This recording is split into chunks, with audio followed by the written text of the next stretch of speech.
behind schedule. Please stand for the Pledge of Allegiance. I pledge allegiance to the flag of the United States of America and to the republic for which it stands, one nation, under God, indivisible, with liberty and justice for all. All right, gentlemen, any additions or deletions to the agenda? Commissioners, I have two additions for this evening's agenda. The first one is going to be consent agenda item 17. It's going to be appointments to the appeals panel for classified service employees.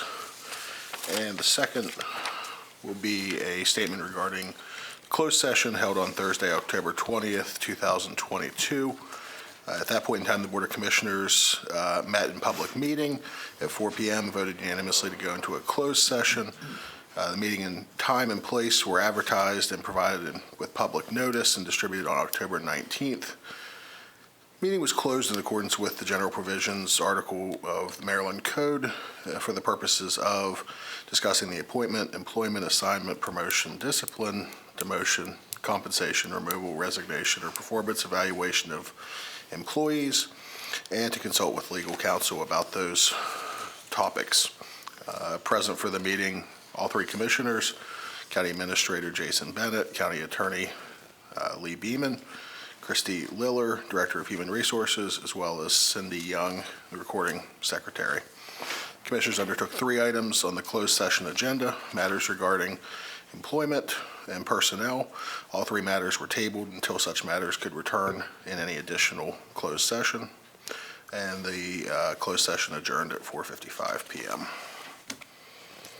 Thank you, Lee. Yep. Okay. We also have an addition. This would be to create the Board of County Commissioners to approve the appointments of Kathy Snyder, David Hall, Wayne Hevener, and Matt Gilmore to the Appeals Panel of Civil Service for hearing of employee grievances. Their terms would expire on November 17th of 25. Without objection, we'll add that as item number 17 to the consent agenda. Is there a motion to add that? So moved. Second. All in favor? Aye. Okay, thank you. All right, starting this evening, item 1 is Diabetes Awareness Month. We have Elizabeth Ruhlman, is Director of Population Health from UPMC. Welcome. Thank you for having us. Yes, my name is Elizabeth Ruhlman. I'm the Director of Population Health at UPMC Western Maryland, and I've been at UPMC for about 5 years. I've been a nurse for over 25 years, and I have the privilege of working with these fine ladies here in the front row with me. And so we're doing a lot of great things in the community for diabetes and diabetes prevention, and so I hope tonight that you'll learn a couple of things and you can take home and maybe talk with family members and maybe your provider. So that's what we'll discuss tonight, the risks and prevalence of prediabetes and diabetes in Allegany County. And then we'll also talk about the offerings that we have at UPMC Western Maryland. So just a few statistics. The CDC does estimate that about 23% of adults are undiagnosed. They don't know that they have it in the United States. And I'd like to point out the bottom measure is about 80% of the population that are at risk for developing diabetes are not even having the conversation with a provider. So you can see it's a really serious an issue in the United States and in our county.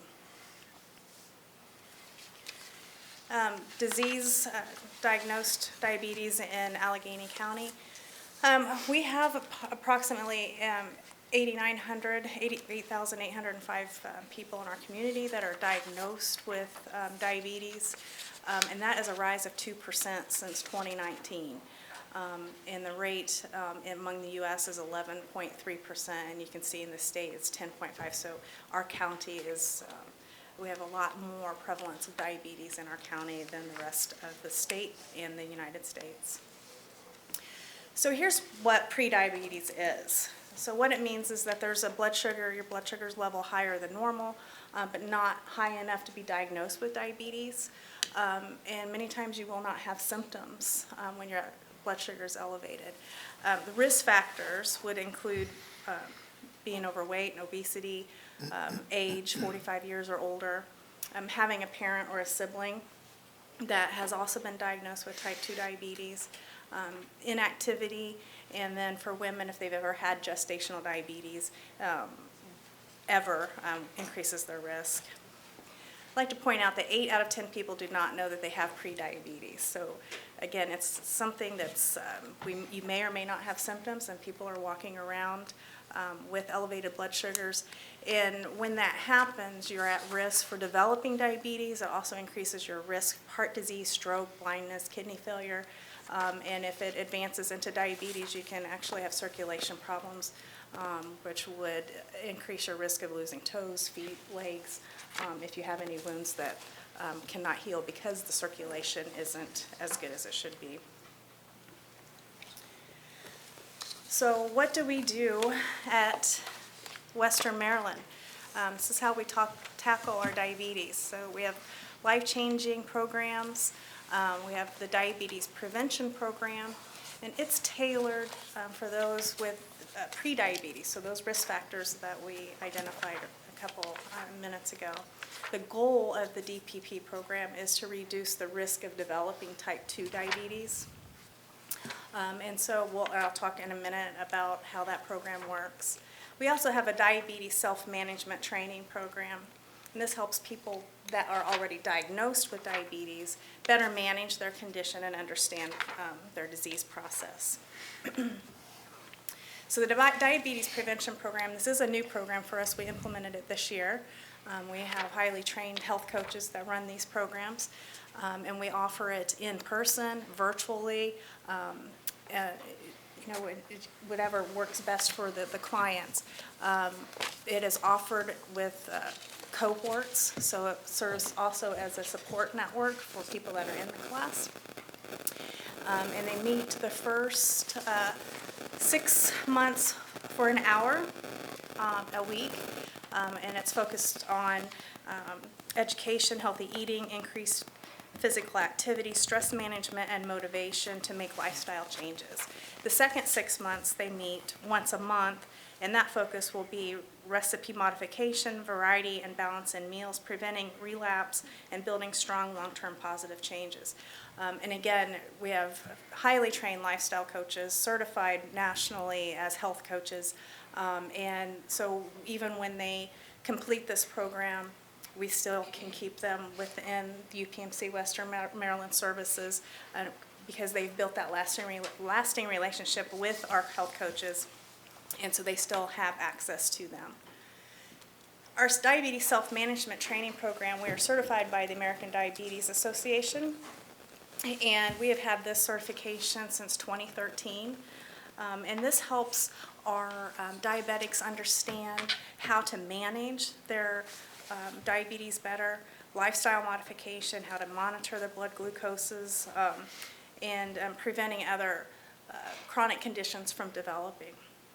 We offer group classes and individual classes. Our group class is a 6-hour class with 2 individual sessions that are to equal 2 hours that first year. We also have started 5 classes for 2 hours each. And again, that's a cohort of patients so that not only are they getting education, but they also are part of like a support network within that cohort. And then we also have the Center for Clinical Resources. At the Center for Clinical Resources, we do have a nurse practitioner that manages patients with diabetes. And it's comprised of a multidisciplinary team. We have diabetes educators, registered nurses, registered dietitians, pharmacists, and wellness coaches. Again, it's a one-stop shop at Center for Clinical Resources. We also have social workers, community health workers, and case managers to help patients that may have some other issues related around their health. Because we know that if someone has difficulty paying for food or difficulty with transportation or difficulty with housing, utilities, they're not going to be able to manage coming to classes for education and manage their health. So at the CCR, Center for Clinical Resources, we manage all of that in one spot. We also have other programs called medical nutrition therapy, and that's one-on-one teaching and coaching with a dietitian. And then the food pharmacy is focused for patients that may have a food insecurity, and that is approximately a year-long program. They meet with the dietitian at least every quarter. We actually supply them with food every week and teach them how to shop and prepare those foods. So it's been a great program, and the end result is we do have a significant amount of people that have reduced their blood sugars and their A1C. And this is how we can be contacted. We have two departments within the population health, not only the Center for Clinical Resources, but our Community Health and Wellness group. And then Stacy is our Community Outreach Engagement Coordinator, and she did bring some brochures that we can leave with you as well. So that's really everything in a nutshell. So we appreciate you having us here today and sharing what we can offer the community. Wonderful. Thank you for the information. We do have a proclamation, so if you'd like to come up for a photo, we'll present it to you.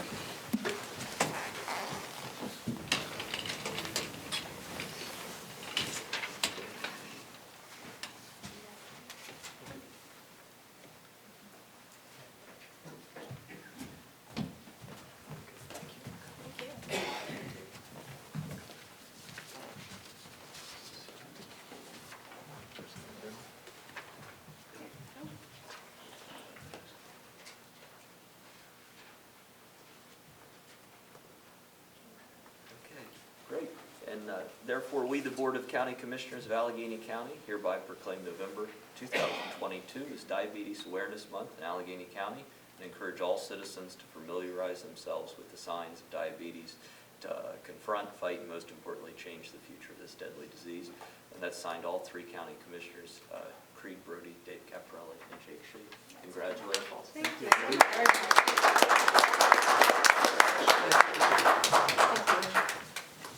Thank you.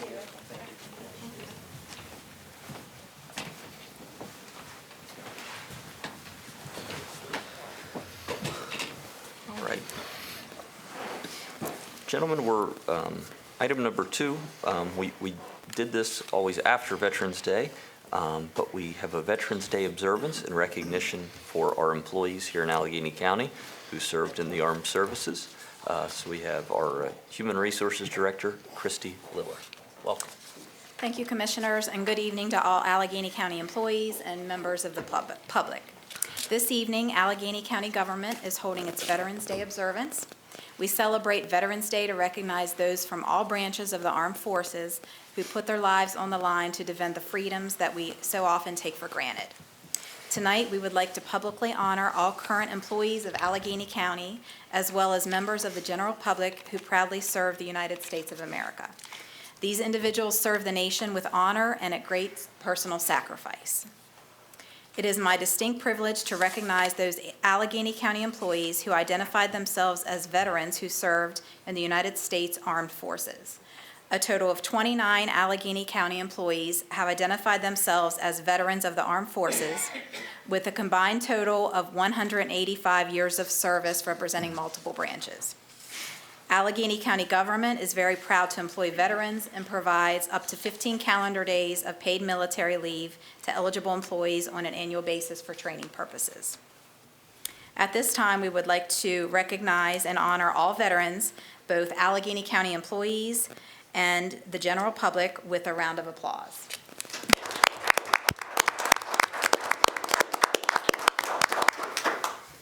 Allegany County government would like to publicly express sincere gratitude to all veterans for their unwavering commitment to country, justice, and democracy. Thank you all, and thank you, Commissioners. Have a good evening. Thank you, Christy. Thank you, Christy. And gentlemen, I'll add one of my most memorable meetings as county commissioner was a couple years ago on Veterans Day when we had Floyd Wigfield here, who I think he was over 100 and was in World War II. And that was a great night for us here. Okay. Our action agenda, moving on, we have a few public works items. Item number 3 is the Flintstone Wastewater Treatment Plant Upgrade Project. approve a supplemental assistance grant in the amount of $1.5 million from MDE and $375,000 comprehensive flood management grant. Director Patterson. Thank you, Commissioners. I don't have a presentation, but I don't want to screw this thing up. Okay. Yeah, before you, what I have tonight is a request to accept some really good funding here for a necessary plant upgrade in Flintstone. At this point in time, we've already secured $1.6 million from Community Development Block Grant funding. And so this additional funding of 1.5 and 375 from the Maryland Department of the Environment would help us with the planned upgrade project. In addition to that, Commissioners, I'll remind you that you guys have already obligated American Rescue Plan funding for this. We're under design for this project right now. We do, with some preliminary numbers, we do feel that we're going to be a tad short. I've reached out to MDE, and they do have a small amount of loan funding available with some additional grant funding. So we feel at this point in time that we'll probably be able to have the necessary funding package in place to do a comprehensive project. However, with that, we will see some rate increases in that district. So just wanted to bring that to your attention. But this is very good news for us here tonight, so I'm requesting your approval to go ahead and sign the award documents. Well, look, I think we're happy to accept some grant money. Is there a motion? So moved, sir. Second. All in favor? Aye. Great. All right, item 4 is the Old Town wastewater treatment plant upgrade. The amounts are the same. Director Patterson. Yes, yes, sir. Thank you very much. Same thing here with the exception. We will be working with Cindy Stone's office and community CDBG to be able to go after some additional grant funding for this. But MDE has reached out to us, and they are offering $1.5 million and $375,000 in the comprehensive flood management grant. We don't have anything under design yet for this project. We will likely, it's almost a mirror image of what we're seeing in Flintstone, where we're going to probably have to get a little bit of loan, an additional grant loan forgiveness from MDE with some rate increases that would be expected. And just to mention, both of these plants are vintage 1980s, so necessary upgrades to both these plants, but this is also very good news for us. Great. Gentlemen, any discussion? No, sir. I know it's something that needs done badly, these package plants. We've been looking at this for a long time, so congratulations on getting the funding for these. And Commissioners, if you remember, when we started talking about these a couple years ago, Yes. we didn't know if we'd be able to do these projects because we didn't know if they'd be affordable for the residents there. And thanks to Adam and his team, they got the money. Absolutely. So, Great. Is there a motion? So moved. Second. All in favor? Aye. Great. Okay, item 5, this is a big project. It's fiscal '23 National Recreation Trails Borden Tunnel Lining Restoration Project. Mr. Patterson. Thank you, Commissioners. This came as a little bit of a surprise. We applied for funding this past fiscal year, and generally we found out with this funding source it sometimes takes 2 attempts. However, with the help of Tanya Gomer and also Whitney Patterson from the office, we were able to secure quite a bit of funding for what we think is a very important and a big project. So we got $3.6 million from Maryland DOT through the Recreational Trails Grant Program to be able to complete the necessary rehab of the Borden Tunnel, which is just northwest of Frostburg Trailhead. So with this funding, the funding is an 80-20 split, so we would need 20% local funds. We're working on trying to get that lined up at this point, but this is a big win for us. Adam, will the liner be similar to what they did to the big tunnel up there about 10, 15 years ago, 15, 20 years ago? At this point in time,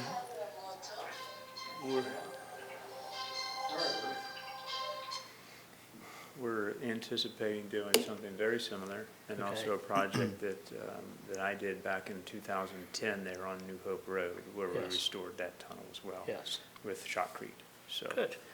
big project. We're going to run this from the engineering office. Just very thankful from Maryland DOT to get this funding. Great. Gentlemen, we're getting 80% of this paid for. Is there a motion? So moved. Second. All in favor? Aye. Great. Thanks, Adam. Thank you, Adam. Commissioners. Okay, moving on to our consent agenda. Mr. Bennett. Commissioners, now 12 items on your consent agenda. Item 6, Georges Creek Wastewater Treatment Plant Wash Press Award in the amount of $59,875 to Parks and Company out of Fort Lauderdale, Florida. Item 7 is the fiscal year 2023 Rural Legacy Program Agreement for the Mountain Ridge Rural Legacy Area. Item 8 is the fiscal year 23 Capital Assistance Grant Agreement, providing up to $350,000 in state funds to Allegany County for capital operating and planning costs of public transportation services. Item 9 is the Resolution 22-26 for the Cumberland Area Fiscal Year 22 to 25 Transportation Improvement Program with the Cumberland Area Metropolitan Planning Organization. Item 10 is the purchase of a vehicle, a 2022 Chevy Tahoe police pursuit vehicle in the amount of $38,404 from Hetrick Fleet Services out of Milford, Delaware, and that's off of state bid for the Sheriff's Office. Item 11 is Motorola Solutions Vesta Managed Detection and Response Agreement to coordinate with our computer-aided dispatch system. No financial impact to Allegany County for this. Item 12, Emergency Services Board appointment of Scott Wetzel to represent Region 1 in the EMS Council to be effective January 1, 2023. Item 13 is the Allegany County Library Board of Trustees appointment to appoint Judge Gary Leisure to a term to expire June 30th, 2023. Item 14 is Resolution 22-25, amending Allegany County rules and regulations governing county employees, and this would be specifically to add a couple positions, Liquor Board Clerk, Visitor Center Coordinator, and Deputy Court Administrator. Item 15 is the Health and Safety Institute Employee Training Program to approve an expenditure of $11,225.50 for employee training. Item 16 is the Allegany County Tourism 2023 Destination Guide printing to be conducted by Freeport Press out of New Philadelphia, Ohio, for our destination guide in the amount of $39,200. And item 17, which is the item you added, would be to appoint Kathy Snyder, David Hall, Wayne Hebner, and J. Matthew Gilmore to the County Appeals Board for classified service. Their terms will expire November 17th, 2025. Great. Gentlemen, if you wouldn't mind, I'd like to put a hold on item number 11. That's the Motorola system, computer-aided dispatch, $201,000. I don't know if there's any alternatives to that, but hopefully we can come back and just take another look and just see if there's other available providers. So is there a motion to table item number 11 to a future date? So moved. Second. All in favor? Aye. Great. Okay. Items number 6 through 17, less item number 11. Is there a motion for approval? So moved. Second. All in favor? Aye. Great. Okay. Administrator Bennett. Nothing further, Commissioners. Great. Minister, Attorney Beeman. Should I change seats? Yeah, switch you guys around. Commissioner President, I won't be here during the next meeting on December the 1st, so I just wanted to take a moment to thank you for your administration and give me an opportunity to be part of that, and also for your friendship. Thank you, sir. Thanks, Lee. Commissioner Caparella. What a pretty dog. Man, when you want to take that dog home, so good. And to thank everybody for this year, and everybody have a wonderful, safe Thanksgiving. Thank you. Great. Commissioner Brody. Sir, I'll keep it very short. It's good to see Sheriff-elect Craig Robertson in the gallery tonight, and we hope we do have a lot to say to you, sir, but it is going to hold to the last meeting. Very good. So, Okay. I will, the only thing I'll say is we did have a work session today, or an executive session. Part of what will be coming out that we can talk about is a salary study that we were, with the county contracted out. They're looking at the pay for basically all positions in the county compared to other local governments. So they'll be here to do a public presentation in the next few weeks, few months. So that'll be coming. And, there's also some consideration of doing a buyout incentive for long-serving county employees, a retirement incentive. So you'll be hearing more from that, I'm sure, from Administrator Bennett and the commissioners. But we just wanted to share that tonight publicly, that those things will be coming in the next few months. Okay. Thank you.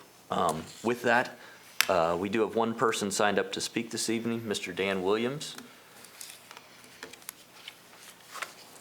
Don't let the dog bite you. I'm a dog person right down there with you. Good evening, Linda, Dan Williams, Mount Savage. We have a problem I need a little signage help on. I know Adam can do what we need to do, but the Special Taxing Committee last night, they said, you need to go down and say something. Well, here we are. Adam, we need a couple signs right there at the school where you turn down St. George's Lane. It just says, no tractor trailers. This first part of this week was the fourth time this fall that we've had a tractor trailer driver following his GPS, and it came out in English, and he didn't know how to do that either, but went down that road. When you come down Old School Road, right above the Methodist Church, you got that L curve. Sometimes it's hard to get around if you got your pickup truck. He was in against the telephone pole, and his trailer was in their driveway. It's the fourth time it's happened this fall. Just a simple picture of a tractor trailer, circle slash for the ones that can't read, or no tractor trailers. You do one, Adam, that says like no outlet too, don't we? Yeah. We'll got to do something. It's the one guy did finally back it up out of there himself. The rest of them, they called one of the heavy-duty tow trucks, and they had to hook to them and drag them back up to the school. In the meantime, if something happened on the road that goes to the school, you can't get anything to the school because that blocks that whole road up. And the other one, right where you come off the bridge at Parkersburg Road, coming down, there's an access road there that goes down to the trail. We ambulances and brush trucks use it a lot. Just one on one of those two yellow posts that says, emergency entrance, do not block. Inevitably, somebody's there's the regulars that use it, don't block it, but we got a bunch that 2, 3, 4 times a week, that entrance is blocked and there's no way to get in if somebody got help or needed anything. And would cover it. Adam, for your number 5 you had about lining the tunnel, they built a really nice wooden building. We were up there the other day. A guy called and said, you got to come look at this. A really nice wooden building to store the batteries in it that handle the lights in the tunnel. The porcupines are eating it. Literally, they're eating it. He said, come up and look. And I went up and said, yep, that's a porcupine. Might be something you want to look at down the road for that, just some way to try to keep them out. We'll get the sheriff's go up and throw the cuffs on them. Have a heart trap works good and take them somewhere else. Thanks, guys. Appreciate Thanks, your help. Danny. Thanks, Danny. Thank you. Okay. And Jake, enjoy your retirement. Oh, I'm looking forward to it. December 1st going to be a good day one way or another. That'll be good news. You and I have knocked heads a lot, but you've done a good job. Thank you. Well, thank you, Danny. Very good. Okay. Commissioners, if we want, we could have Director Patterson refer the tractor trailer issue to the Traffic Advisory Committee as we've done with other issues. Absolutely. I think so. Sounds like a plan. Yes. Okay, with that, our next public business meeting will be Thursday, December 1st, 5 o'clock. We'll see you then. Thank you.